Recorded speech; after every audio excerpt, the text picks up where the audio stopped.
सोने की ब्रेसलेट के लिए कातिल बन गया दोस्त। एक रात में खत्म कर दी 15 साल पुरानी दोस्ती। उत्तर प्रदेश के कानपुर जिले में हत्या का हैरान कर देने वाला मामला सामने आया।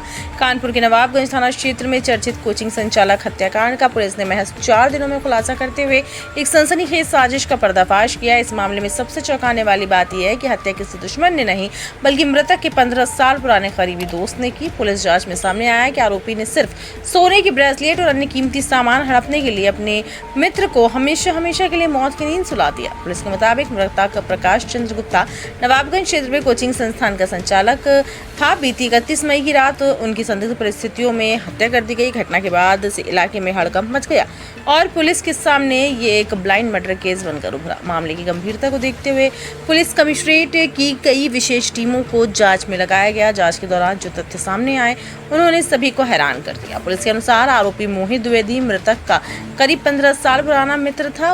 उसने लगभग 15 दिन पहले ही इस पूरी वारदात की साजिश रचना शुरू कर दी। आरोपी ने वारदात को अंजाम देने से पहले इलाके की रेकी की, सीसीटीवी कैमरों की लोकेशन का अध्ययन किया और पुलिस को भ्रमित करने के लिए महिला का भेष धारण करने की योजना बनाई। इसके लिए उसने बुर्का, महिला चप्पल, दस्ताने अन्य सामान खरीदा।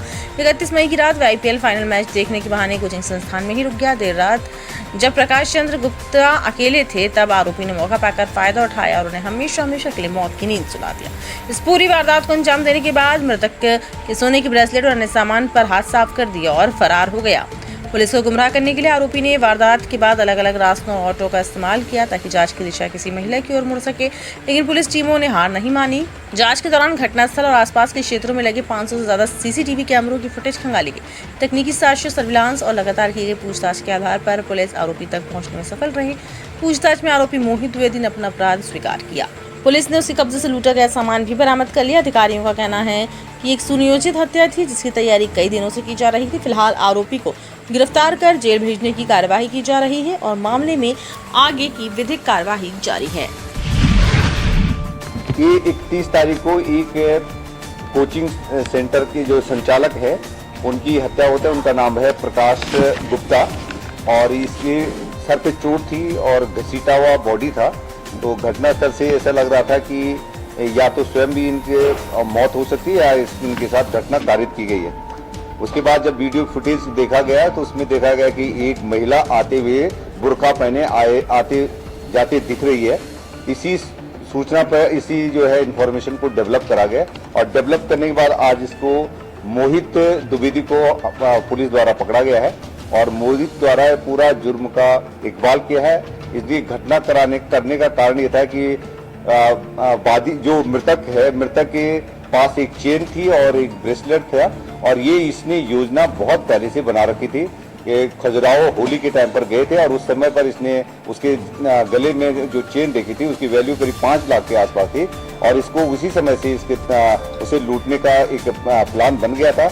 और जिस दिन इसने घटना करनी है उससे पहले इसने अपनी पहचान छुपाने के लिए YouTube के माध्यम से कि यदि घटना करनी है तो पहचान कैसे छुपाई जा सकती है तो इन्हें बुर्के का खरीदा और बुर्के का इस्तेमाल करते हुए ये JK अस्पताल में के पास जाता है और वहाँ गाड़ी में अपने हुलिया चेंज करने के बाद घटनास्थल पर जाता है और गूंगा बन करके इसने एक स्लिप दी उनको कि मुझे एडमिशन कराना है और उस पे लेकर के 10 मिनट बाद फिर ये एंट्री पाता है और मौका पाते हुए क्योंकि मृतक भी नशे में थे और उसको उसने छीना झपटी में वो गिर गए, उनके सर पे चोट लग गई और इसने ब्रेसलेट और चेन को लूट के चला गया। बाद में इसको ये अंदाजा नहीं था कि इनको पकड़ा जा सकता है इसमें, क्योंकि ये जो अक्यूज है ये BA, LLB और MA है और ये जिसने TGT का एग्जाम भी दिया कल, इंग्लिश में पढ़ा, इंग्लिश का वो है, इससे पहले कोचिंग भी चलाता था और ये ऊपर नीचे दोनों कोचिंग चलाते थे पहले और दोनों एक दूसरे को बहुत अच्छे ढंग से जानते थे। 18 सालों से एक दूसरे को जानते थे।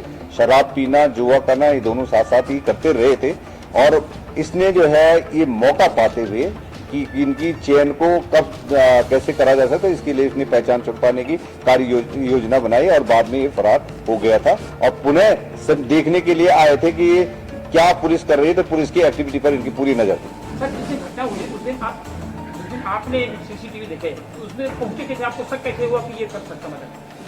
ये जो घटना स्थल को देखने के बाद, सीसीटीवी फुटेज देखने के बाद एक महिला आती जाती दिखती है, तो उसके चाल से हमें लग रहा था कि जो फुटेज को हमने बार बार देखा, और एक लास्ट कॉल जो हो रखी थी जिस व्यक्ति से, वो छोटी कॉल थी, उनको हम पूछताछ के लिए ले आए थे, तो ये आभास होने लग गया था कि ये चाल महिला की नहीं है, कि हो सकता है ये प्रिटेंड कर रहा हो महिला का, और इसी में जो है हत्यारा हो सकता है। तो इसको और हमने डेवलप करा सर्विलेंस के माध्यम से और ह्यूमन इंटेलिजेंस से, और फाइनली हम इनको ट्रैक करने में कामयाब हुए।